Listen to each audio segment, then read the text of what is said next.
Mogadishu, Somalia. In the wake of a night-long assault on a Mogadishu hotel in which 23 people were killed, Somalia's government has fired the police and intelligence chiefs Sunday. The cabinet voted to sack the chiefs in response to a recommendation by Somalia's Security Minister Mohamed Abubakar Islow after two serious extremist attacks in the capital this month. Early Sunday, Somali security forces brought an end to the siege at the Nassau Blood by 5 extremist attackers who stormed the building after a suicide car bomber detonated an explosives-laden vehicle at the entrance gate on Saturday afternoon. Troops killed 3 attackers and captured 2 alive, said police capt. Mohammed Hussein. Al-Shabaab, Africa's deadliest Islamic extremist group, claimed responsibility for the attack. The blast twisted vehicles and caused massive damage to nearby buildings, which were left with only their walls standing. 2 more blasts were heard, one when an attacker detonated a suicide vest. The government's Minister of Electricity Water Salim Aliyu Ibra was rescued from the hotel as heavy gunfire continued in the shootout. Saturday's bomber had pretended his truck had broken down before detonating it in front of the hotel's fortified gate, said police call. Mohammed Abdullahi. The weekend hotel attack came 2 weeks after more than 350 people were killed in a massive truck bombing on a busy Mogadishu street in Somalia's Western attack.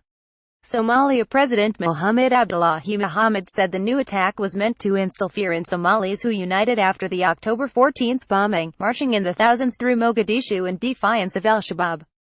Al-Shabaab often targets high-profile areas of Mogadishu. Although it quickly claimed responsibility for Saturday's attack, it has not commented on the massive attack 2 weeks ago.